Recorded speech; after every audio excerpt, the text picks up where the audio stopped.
ఆ వాగ్దానం ఏంటో చదువుకుందాం.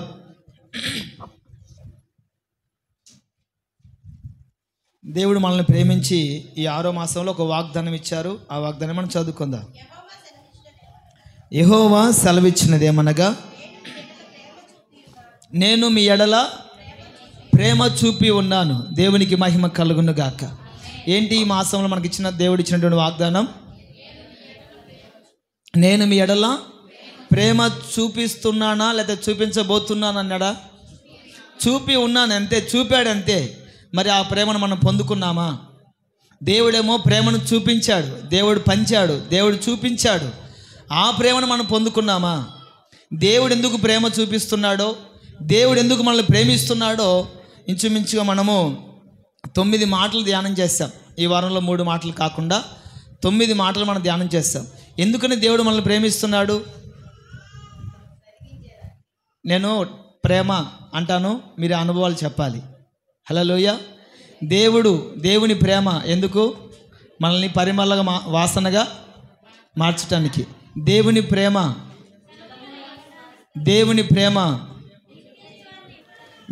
ప్రేమ గోతి నుండి విడిపించటానికి. దేవుని ప్రేమ.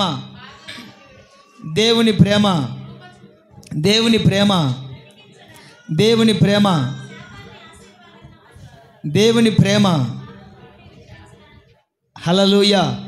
తన ప్రేమ ఇన్ని రకాలుగా మనం ఉపయోగపడుతూ ఉంది. దేవుడు ఎంతో, ఆ ప్రేమకు హద్దులు ఉండవండి, సరిహద్దులు ఉండవండి. ఎవడు కూడా వర్ణించలేడు, ఎవడు కూడా వివరించలేడు. పౌలు భక్తుడు అంటారు, అయ్యో నీ ప్రేమను వివరించడానికి నాకు శక్తి చాలదు అంటారు. దేవుని ప్రేమ ఎంతో లోతైనది. ఎవడు కొలవలేడు, ఎవడు లెక్కించలేడు, ఎవడు వివరించలేడు. అంతటి ప్రేమను దేవుడు మనకేం చేశాడంటే చూపిస్తున్నాడు. హల్లెలూయా. నేను మెడల ప్రేమను చూపి ఉన్నాను. నా ప్రియమైన వాళ్ళరా, దేవుని ప్రేమను పొందుకుంటే అంతకంటే ధన్యులు బహుశా ఎవరు ఉండరండి. దేవుని ప్రేమను మనం పొందుకున్న వారం కాబట్టే ఈ దినాన సజీవులుగా మనం ఉన్నాం. దేవునికి మహిమ కలుగును గాక. హల్లెలూయా. ఈ వారం కూడా మనం క్లుప్తంగా ఒక 3 మాటలు చెప్పి నేను ముగిస్తాను. దేవుడు మనల్ని ఎందుకు ప్రేమిస్తున్నాడు అన్నది ఈ వారంతో ముగించబోతూ ఉన్నాం. ఈ వారంతో ముగించబోతూ ఉన్నాం. మరుసటి వారం అంటే ఈ నెల చివరి వారంలో దేవుడు మనల్ని ప్రేమిస్తున్నాడు కదా, దేవుని ప్రేమను మనం పొందుకోవాలంటే మనమేం కలిగి ఉండాలి అన్నది రేపు వారంతో నేను చెప్పబోతూ ఉన్నాను. ఇది చివరి వారం. దేవుని ప్రేమ మన మీద చూపించడము, ఎందుకని ప్రేమ చూపిస్తున్నాడో తెలుసుకోసినటువంటి ఇది చివరి వారం అనుకోండి. ఈ వారంలో కూడా 3 మాటలతో చెప్పి నేను ముగిస్తాను. మొట్టమొదటి మాట చదువుకుందాం. సామెతల గ్రంథము, దేవుడు మనల్ని ఎందుకు ప్రేమిస్తున్నాడో కొన్ని మాటలు. సామెతల గ్రంథము 10వ అధ్యాయము 12వ వాక్యం.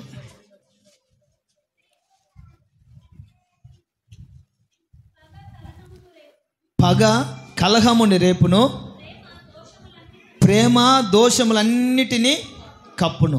ప్రేమ ఏం చేస్తుందంటే, దేవుని ప్రేమ ఏం చేస్తుందంటే దోషములను కప్పుతుంది. దేవుని ప్రేమ ఏం చేస్తుందంటే దోషములను, అమ్మా ఉన్నారు కదమ్మా, మీరు రిప్లై ఇస్తే నాకు కూడా హ్యాపీగా ఉంటుంది. ఎందుకంటే చెప్పేది అర్థమవుతుందని. నాకు నా మానాన్ని నేను చెప్పుకుంటూ పోతా ఉంటే మీరు మౌనంగా ఉంటే మీకు వినపడుతుందో నాకు తెలియదు, అర్థమవుతుందో వ్యర్థమవుతుందో కూడా నాకు తెలియదు. కాబట్టి దయచేసి మీరు రిప్లై ఇస్తే సంతోషిస్తాను. హల్లెలూయా. దేవుడు మన ప్రేమను చూపి ఉన్నాడు. ఎందుకని దేవుడు మనల్ని ప్రేమిస్తున్నాడు అంటే, ప్రేమ ఏం చేస్తుంది అంటే దోషములను కప్పుతుంది. పగ ఏం చేస్తుంది? కలహమును రేపుతుంది. పగ ఏం చేస్తుందంటే కలహమును రేపుతుంది. అదే దేవుని ప్రేమ ఏం చేస్తుందంటే దోషమును కప్పుతుంది. బైబిల్ గ్రంథంలో కొన్ని మాటలు మీకు చెప్తాను. దేవుడు ప్రతి మనిషిని క్షుణ్ణంగా పరిశోధించి, ఇతరుల దోషం ఉందా, ఇతరుల పాపం ఉందా, ఇతరుల పరిశుద్ధత ఉందా, ఇతరుల నీతి ఉందా, ఇతరుల యథార్థత ఉందా అని తన కనుదృష్టి నిలిపి క్షుణ్ణంగా మనం స్కాన్ చేస్తే, మన భాషలో దేవుడు నిదానించి మనం చూసి మనల్ని బాడీ మొత్తం స్కాన్ చేస్తే దోషము కనిపించదంటారా, పాపము కనిపించదంటారా? అదే మాట బైబిల్ ఒకసారి మనం చదువుకుందాం. కీర్తనల గ్రంథము 130వ అధ్యాయము 3వ వాక్యం. 130వ అధ్యాయము 3వ వాక్యం. యెహోవా నీవు దోషములను కనిపెట్టి చూచిన ఎడల ప్రభువా ఎవడు నిలవగలడు? అయినను జనులు నీ యందు భయభక్తులు నిలుపునట్లు నీ యొద్ద క్షమాపణ దొరుకును. ఇక్కడ దేవుని వాక్యం బట్టి దావీదు ఒక మాట అంటారు, యెహోవా నీవు దోషములను కనిపెట్టి చూచిన ఎడల ప్రభువా ఎవడు నిలవగలడు? నీవు ఒక వ్యక్తిని క్షుణ్ణంగా పరిశోధించి దోషములను నీ కనుదృష్టి నిలిపి చూచిన ఎడల దోషము లేకుండా ఎవడు నీ ఎదుట నిలవగలడు? అంటే అర్థమేమని? ప్రపంచంలో ఉన్న ప్రతి మనిషిలో కూడా దోషం ఉందని. ఈ దోషము కప్పబడాలి అంటే దేవుని ప్రేమ అవసరం. హల్లెలూయా, హల్లెలూయా. ఈ దోషము తొలగిపోవాలి అంటే దేవుని ప్రేమ అవసరం. కనుకనే దేవుని వాక్యం అంటుంది, ప్రేమ దోషములు కప్పును, పగ ఏం చేస్తుంది? కలహము రేపుతుంది. దేవుడు మనల్ని ప్రేమించి ఉన్నాను అన్నాడు. ఆ ప్రేమను మనం పొందుకొని ఉన్నాం. ఆ ప్రేమ ద్వారా దోషాలు మనం కప్పుకోవాలి. పగను ప్రతీకారాలను పెంచి పోషించి పెద్దదిగా చేసుకోవడము క్రైస్తవుని లక్షణము కాదు. పగ ఏం చేస్తుంది? కలహము రేపుతుంది. ప్రేమ దోషములను కప్పుతుంది. నా ప్రేమైన వాళ్ళరా, మీ సేవకునిగా, మీ క్షేమం కోరిన వాడిగా దేవుని మహిమార్థమై నా 2 చేతులు జోడించి చెప్తున్నా, మీలో దేవుని ప్రేమ నిలిచి ఉండాలి. మీలో దేవుని ప్రేమ నిలిచి ఉండునుగాక. మీలో దేవుని ప్రేమ సమృద్ధిగా నిలిచి ఉండునుగాక. మీలో ఉన్న పగ చల్లారిపోవునుగాక. మీలో ఉన్న పగ అణచివేయబడునుగాక. మీలో ఉన్న పగ నిర్మూలమగునుగాక. దేవుని ప్రేమ స్థిరముగా మీ ఎడల నిలిచి ఉండునుగాక. ఆమేన్. చెప్పాము కదా అందరం, దేవుని సన్నిధిలో మనమే సాక్షార్థులం. పగ నిర్మూలం అవ్వాలి, ప్రేమ స్థిరముగా నిలిచి ఉండాలి. ఇంటికి వెళ్ళిన తర్వాత మీ పగను చూపిస్తారో ప్రేమను చూపిస్తారో దేవుడే సాక్షి. హల్లెలూయా, హల్లెలూయా. ఎందుకో ఈ మాసంలో దేవుడు మనల్ని ప్రేమిస్తున్నాడు అంటే తన ప్రేమని మనకు పంచుతున్నాడు. ఆ ప్రేమను పొందుకున్నటువంటి మనం ఎలా ఉండాలి? ఇతరులను ప్రేమించే విధంగా ఉండాలా? పగను పెంచి పోషించే వారిగా ఉండాలా? పగ ఏం చేస్తుందంటే కలహమును, నువ్వు ఏం చేసుకుంటావో నాకు సంబంధం లే, నువ్వు ఆమెను మూతికేసి తనాలి, నాకు సంబంధమే లే, నువ్వు తంతావా నన్ను తన్నమంటావా, నువ్వు ఏం మాటలు మాడతావో నాకు తెలియదు, నువ్వేం చేసుకుంటావో నాకు తెలియదు, ఆమెను ఖచ్చితంగా కొట్టి తీరాల్సిందే, వాళ్ళ కుటుంబంలో కలహములు రేపాల్సిందే, వాళ్ళకి మనశ్శాంతి లేకుండా చేయాల్సిందే, వాళ్ళ పిల్లలు వాళ్ళ కుటుంబము సర్వా. ఇది క్రైస్తవుని లక్షణము కానే కాదు. ఇతరుల కీడును కోరుకునేవాడు క్రైస్తవుడు కాదు. ఇతరుల నాశనాన్ని కోరుకున్నవాడు క్రైస్తవుడు కాదు. క్రీస్తు ప్రేమను పొందినవాడు క్రీస్తు ప్రేమను పంచివ్వాల్సింది. క్రీస్తు ప్రేమను ప్రకటించేవారు, క్రీస్తు ప్రేమను ఇతరులకు పంచేవాళ్ళు క్రైస్తవులు. కాబట్టి ప్రేమైన వాళ్ళరా, ప్రేమ ఏం చేస్తుందంటే దోషములు కప్పుతుంది. ప్రేమ ఏం చేస్తుందంటే దోషములు కప్పుతుంది. ఇదిగో ఈ పునరుత్థానపు సన్నిధిలో మనమందరం ఉన్నాం. దేవుడు మనల్ని నిదానించి చూస్తే దోషము లేకుండా ఎవడైనా నిలవగలుగుతాడా? ఎవడు కూడా నిలబడలేడు. కాబట్టి మనలో ఉన్నటువంటి దోషము తొలగిపోవాలంటే మనం ఏం చేయాలి? ప్రేమను పొందుకోవాలి.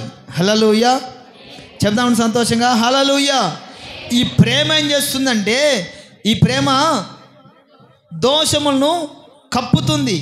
కాబట్టి మనము ఈ ప్రేమను మనం పొందుకొని ఇతరులను కూడా ప్రేమించే విధంగా మనం ఉండాలి.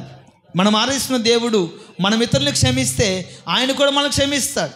ఇతరుల్ని మనం ప్రేమిస్తే ఆయన కూడా మనల్ని ప్రేమిస్తాడు. ఆల్రెడీ దేవుని ప్రేమను పొందుకున్న వారము కాబట్టి దేవుని సన్నిధిలో కనపడుతున్నాం. దేవుని సన్నిధిలో కనపడి దేవుని ప్రేమను పొందుకొని పగను పంచడం ఎంతవరకు మనకు క్షేమకరము కాదు. కనుకనే ప్రేమైన వాళ్ళరా, యెహోవా నిన్ను నన్ను పరిశోధించి చూస్తున్నాడు. ఆయన పరిశోధించి మనం చూస్తున్నప్పుడు దోషము లేకుండా ఎవడు కూడా ఆయన ఎదుట నిలవలేడు. దోషము లేకుండా ఎవడు కూడా ఆయన ఎదుట నిలవలేడు. కాబట్టి మనలో ఉన్నటువంటి దోషాన్ని తొలగించుకోవాలి అంటే దేవుని ప్రేమను పొందాలి. హల్లెలూయా, హల్లెలూయా. ఈ ప్రేమ ద్వారా మన దోషములు దేవుడు ఏం చేస్తాడంటే కప్పివేస్తాడు. ఆ మాట చదువుకుందాం ఒకసారి. 103వ అధ్యాయము 3వ వాక్యం, కీర్తన గ్రంథము 103వ అధ్యాయము 3వ వాక్యం. ఆయన నీ దోషములన్నిటినీ క్షమించువాడు, నీ సంకటములన్నిటినీ కుదుర్చువాడు, సమాధిలో నుండి నీ ప్రాణమును విమోచించుచున్నాడు, కరుణా కటాక్షములను నీకు కిరీటముగా ఉంచుచున్నాడు. దేవునికి మహిమ కలుగునుగాక. ప్రతి మనిషిలో దోషం ఉంటుందండి, ప్రతి మనిషిలో దోషం ఉంటుంది.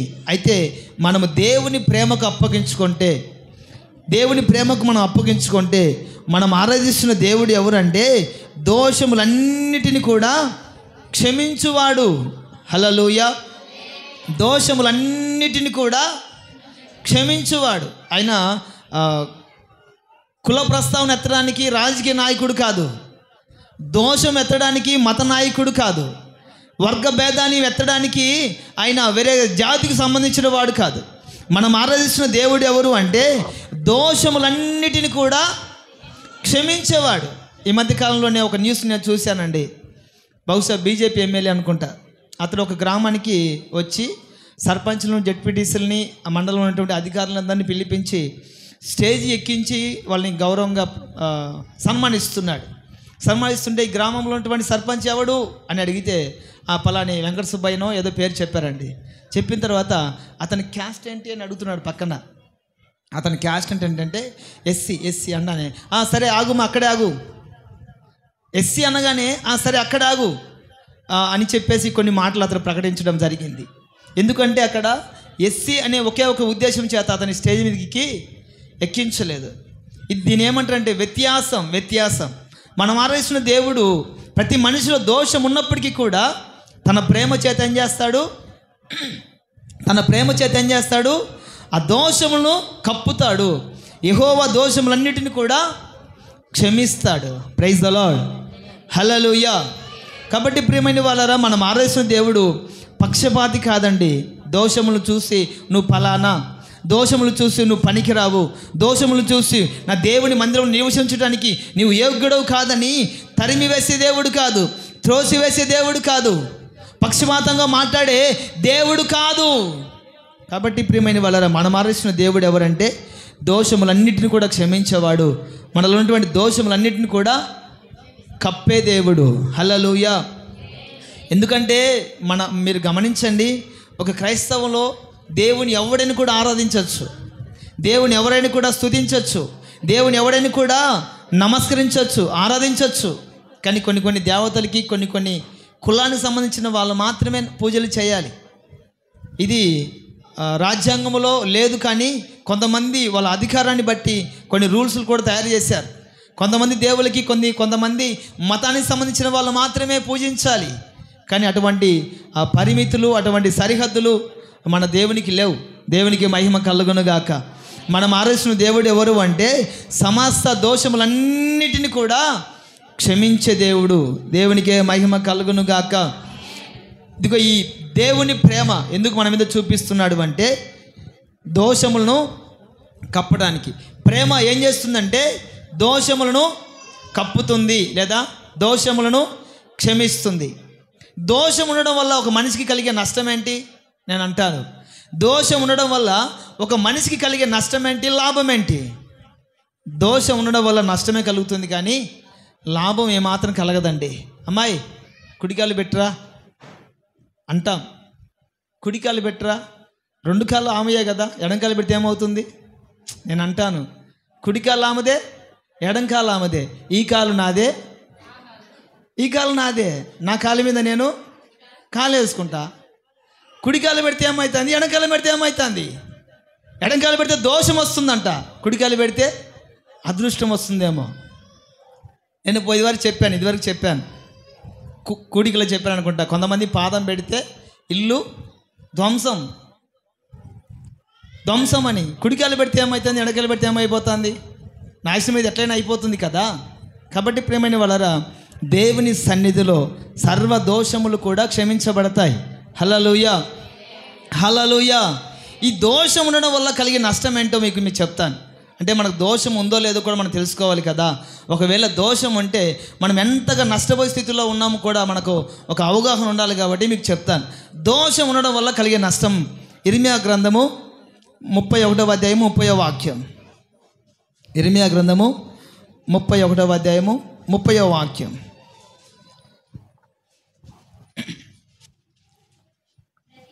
ప్రతివాడు తన దోషము చేతనే మృతి నందును, ఎవడు ద్రాక్షకాయలు తినునో వాని పల్లె పులియును. ఈ మాట మీకు అర్థమైందండి? దేవునికి మహిమ కలుగును గాక. హల్లెలూయా. దోషం, ప్రతి మనిషిలో దోషం ఉంటుంది. ఆ దోషం పోగొట్టుకోవాలంటే దేవుని ప్రేమను సంపాదించుకోవాలి. దేవుని ప్రేమ నాకు అవసరం లేదు, దోషమే నాకు కావాలి అని అనుకుంటే దోషం వలన కలిగే నష్టం ఏంటంటే ప్రతి వాడు తన దోషం వలననే మృతి నొందుతాడు. ప్రతివాడు కూడా తన దోషం వలననే మృతి నొందుతాడు. మనము ప్రతి సంవత్సరము నూతన సంవత్సర ఆరాధనలో ప్రతి మనిషి కూడా వాగ్దానం తీసుకుంటారు. వాగ్దానం తీసుకున్నప్పుడు ప్రతి మనిషికి యెహోవా నిన్ను ఇది మొదలుకొని ఆశీర్వదించును గాక. వాళ్ళకండి వాగ్దానం తీసుకున్న వాళ్ళకి నీ దేవుడిని యెహోవా నీకు తోడై ఉండును గాక. నువ్వు చేస్తున్న ప్రతి పనిని, ప్రతి ప్రయత్నాన్ని దేవుడు దీవెనకరంగా ఇట్లాంటి వాగ్దానాలు వస్తున్నాయండి. ఒక వ్యక్తికి ఒక వాగ్దానం వచ్చింది ఏంటంటే నీ దోషము చేతనే నువ్వు మృతి పొందుదువు. ఎవడని తీసుకుంటాడా వాక్యము? వాగ్దానం ఎవడని తీసుకుంటాడా? నీ దోషము చేతనే నీవు మృతి పొందుతా ఉన్నప్పుడు టకాన వాగ్దానం పక్కన పడేసి ఇంకొకటి తీసుకున్నాడు. నీ కడుపే నీ అంతము, లేకపోతే నీ నోటి మీద కత్తి పెట్టుకొనుము. ఇట్లాంటి మాటలు వచ్చినప్పుడు ఎన్నెన్ని మారుస్తాడు. నా ప్రియమైన వాళ్ళరా, ఒక మనిషికి ఉన్నటువంటి దోషాన్ని బట్టి ఏం చేస్తుందంటే మృతి వస్తుంది.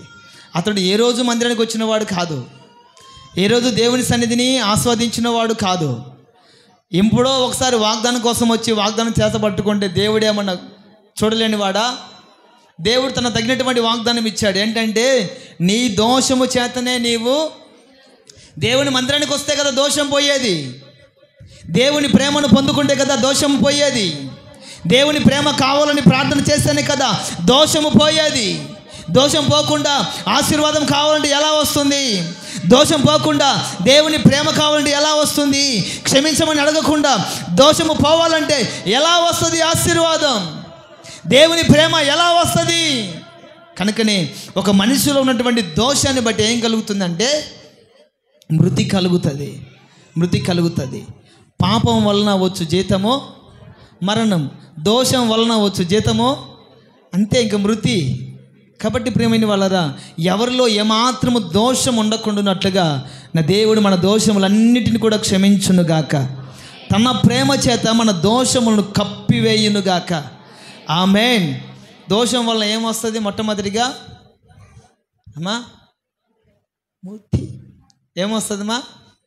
ఎట్లా చెప్తాను తెలుసా మీరు? దోషం వల్ల ఏమొస్తుందంటే మృతి. ఏమొస్తుంది? మృతి.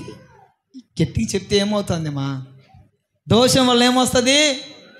అదో చూడు, దోషం వల్ల ఏమొస్తుంది? మృతి వస్తుంది. మృతి.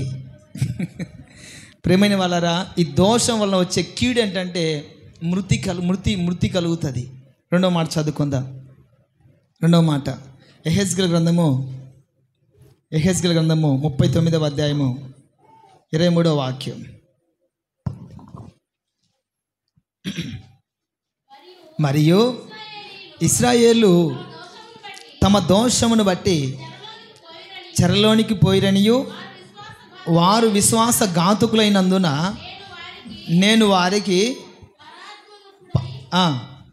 వారు ఖడ్గము చేత కూలునట్లుగా వారికి బాధించు వారికి అప్పగించుతుననియు అన్ని జనులు తెలుసుకొందురు. ప్రియమైన వాళ్ళ చాలక ఇక్కడ కొంతమంది చేసినటువంటి దోషాన్ని బట్టి వాళ్ళకి ఏం కలిగిందంటే చెరలోనికి వెళ్ళారు. కొంతమంది చేసినటువంటి దోషాన్ని బట్టి వాళ్ళు బానిసలుగా మారిపోయారు. చెరలుగా అంటే బానిసలుగా మారిపోయారు. వారు చేసినటువంటి దోషాన్ని బట్టి చెరలోనికి వెళ్ళిపోయారు, అంటే కొన్ని బంధకాల్లోకి వెళ్ళిపోయారు. దోషం ఏం చేస్తుందంటే ఒక మనిషిని మృతి పొందేటట్లుగా చేస్తుంది. దోషం ఏం చేస్తుందంటే చెరలోనికి తీసుకెళ్తుంది, అంటే బానిసత్వపు బ్రతుకుల దగ్గరికి తీసుకెళ్ళి వెళ్తుంది. దోషం ఉన్నంత వరకు అతడు బానిసగానే బ్రతకాలి. దోషం ఉన్నంత వరకు అతడు వెట్టి చాకిరీ చేయాలి. దోషం ఉన్నంత వరకు అతడు అణిగి మణిగి బ్రతకాలి. దోషం ఉండడం వల్ల చెరలోనికి అంటే బంధకాల్లోనికి వెళతారు. కాబట్టి ప్రియమైన వాళ్ళారా, సొదొమ గొమొర్ర పట్టణం గురించి కూడా దేవుడు ఒక మాట అంటారు. ఆ పట్టణము, ఆ ప్రాంతము బహు దోషము విస్తరించిపోయింది. అదే యెహెజ్కేలు గ్రంథము 16:49. 16:49. ఎవరు చెల్లెలమా? చదవాలి, చదివితే మీకు చెప్తా. మీ చెల్లెలైనా సొదొమ చేస్తున్నది ఏమనగా దానికిని దాని కుమార్తెలకును కలిగిన గర్వమును, ఆహార సమృద్ధియు, నిర్విచారమైన సుఖస్థితియు, అది దీనులకును దరిద్రులకును సహాయము చేయకుండాను. చాలక ఇక్కడ చదవబడిన వాక్యంలో మొట్టమొదటిగా మీకు అర్థమైనది కావాలో చెప్తున్నాను. మీ చెల్లెలైన సొదొమ, మరి అక్కెవరు? మీ చెల్లెలైన సొదొమ, అక్కెవరు? అక్కెవరు అంటే గొమొర్రా. సొదొమ గొమొర్రా ఇద్దరికి 2 ప్రాంతాలు అన్నమాట. 2 ప్రాంతాలు. చెల్లెలి పేరేమో సొదొమ, అక్క పేరేమో గొమొర్రా. సొదొమ గొమొర్రా పట్టణాలు ఇవి. చెల్లేమో సొదొమ. మీకు అర్థం కావాలి చెప్తున్నాను రా. హల్లెలూయా. చెల్లెలు ఎవరు? సొదొమ. అక్కెవరు? గొమొర్రా. ఈ సొదొమ గొమొర్రా పట్టణాన్ని గురించి దేవుని వాక్యం అంటుంది. ఈ సొదొమ అనబడే చెల్లెలు చేసిన దోషం ఏదంటే ఆమె ఆ పట్టణము, ఆ ప్రాంతము గర్వముతో నిండి ఉంది. గర్వం ద్వారా ఏమొచ్చిందంటే దోషం వచ్చింది.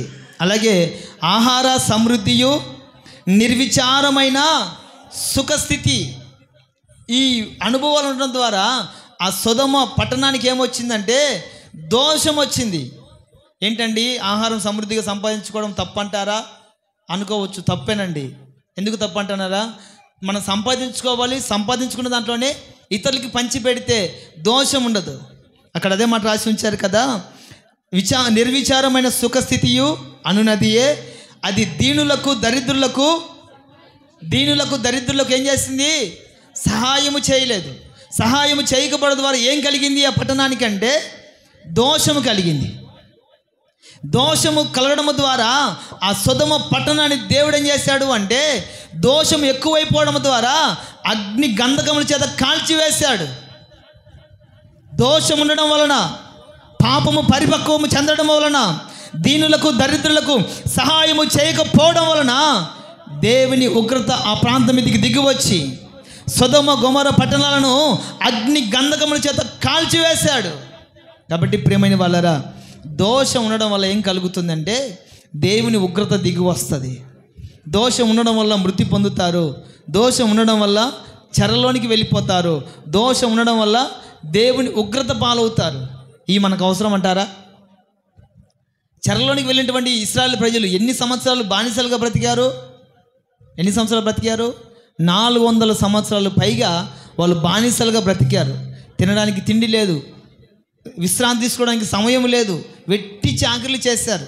కనుకనే మనం పాటలు రాసుకున్నాం, విన్నావు వారి ప్రార్థనను, తుడిచావు వారి కన్నీళ్లను. ప్రియమైన వాళ్ళరా, దోషం ఎక్కువైపోయి ఇశ్రాయేలు ప్రజలు ఎక్కడికి వెళ్ళిపోయారంటే చెరలోనికి వెళ్ళిపోయారు.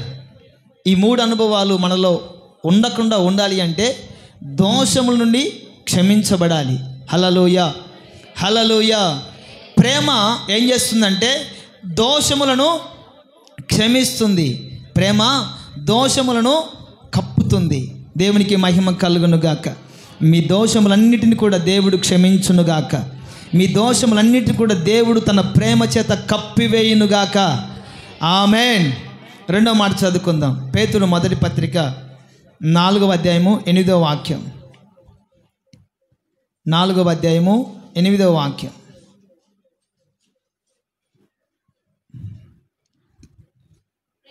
ప్రేమ అనేక పాపములను కప్పును గనుక అన్నిటికంటే ముఖ్యముగా ఒకని ఎడల ఒకడు మిక్కటమైన ప్రేమ గలవారై ఉండుడి.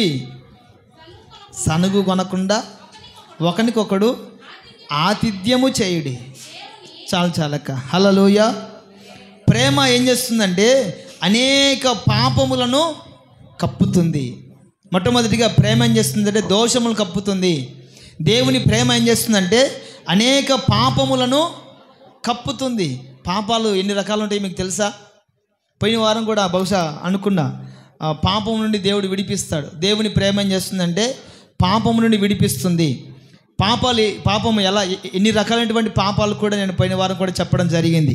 ఆజ్ఞ అతిక్రమమే పాపమని, సత్క్రియలు చేయకపోవడము పాపమని, ప్రార్థన చేయకపోవడము పాపమని, తిరుగుబాటు చేయటము పాపమని, అవిధేయత చూపడము పాపమని, ఎన్నో రకాలైనటువంటి పాపాలు ఉన్నాయి.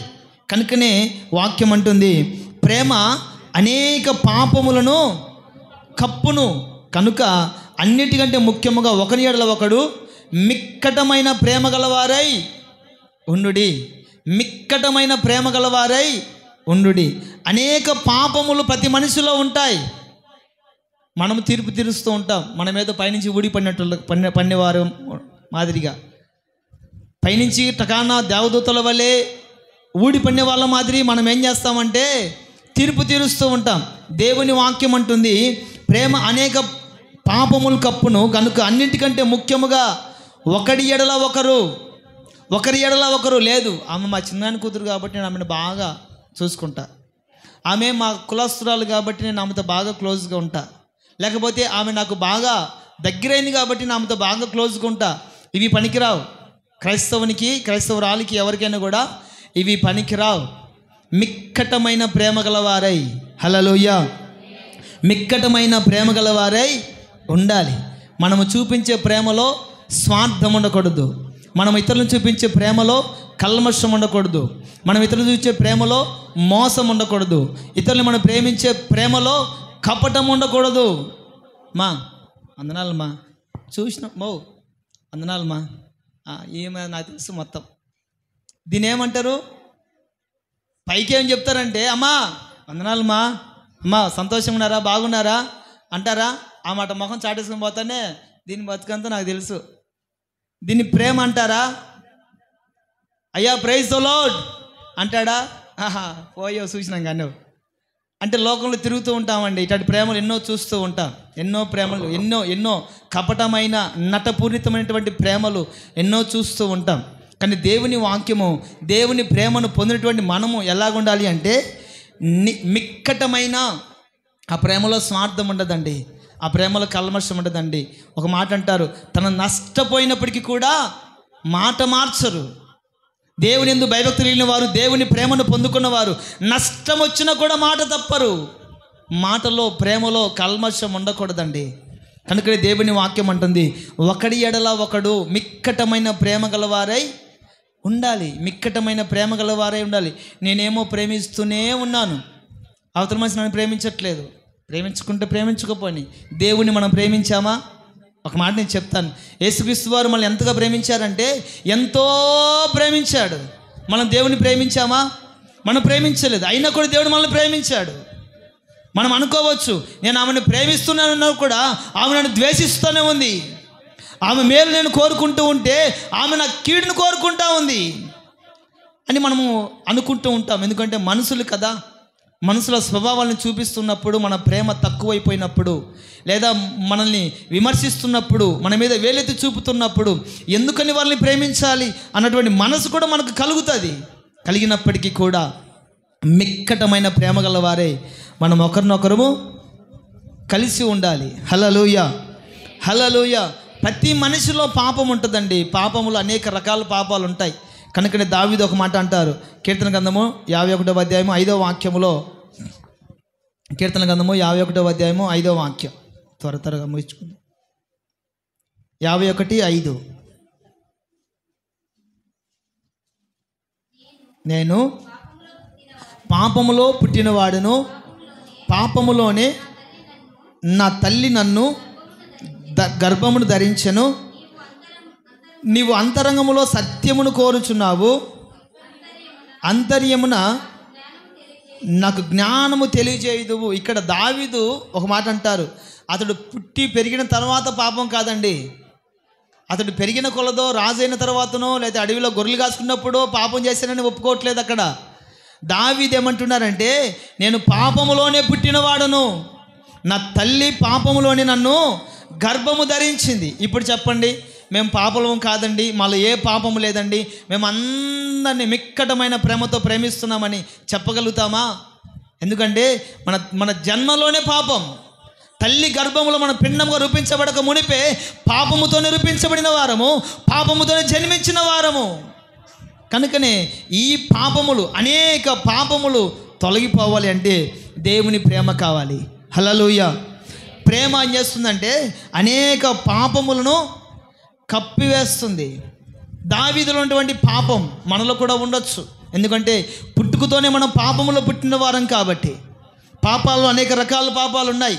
రహస్య పాపాలని, దురాభిమాన పాపమని. చదువుదాం 98 కీర్తన గ్రంథము 90వ అధ్యాయము 8వ వాక్యం. మా దోషములను నీవు నీ ఎదుట ఉంచుకొని ఉన్నావు, నీ ముఖ కాంతిలో మా రహస్య పాపములు కనబడుచున్నవి. చాలక్క. 19వ అధ్యాయము 13వ వాక్యం, కీర్తన గ్రంథమే 19వ అధ్యాయము 13వ వాక్యం. మీకు అర్థం కావాలని రెఫరెన్స్ చెప్తున్నాను. 19:13. దురాభిమాన పాపములలో పడకుండా. చాలు, ఇక్కడ 2 రకాలైన పాపాలు. ఇందాకేమో రహస్య పాపాలు నీ ఎదుట కనబడుతున్నాయి. పాపానికి ఒక పేరు పెట్టాడు దావీదు. ఏంటి ఆ పాపం పేరంటే రహస్య పాపం. రహస్య పాపం. రెండవదిగా దురాభిమాన పాపం. రహస్య పాపం, పాపాలు అనేక రకాలు. ఇదివరకేమో పాపాలు ఏ విధంగా ఎన్ని రకాలుగా పాపం వస్తుందని మనం ధ్యానం చేశాం. ఈ వారంలో పాపాలకు దావీదు పేర్లు పెట్టాడు. రహస్య పాపమని, దురాభిమాన పాపములు పడకుండా నీ సేవకుని ఆపుము. రహస్య పాపాలు అంటే మనకందరికీ తెలుసు. రహస్య పాపాలు అమ్మ చూడలేదనో, నాన్న చూడలేదనో, భార్య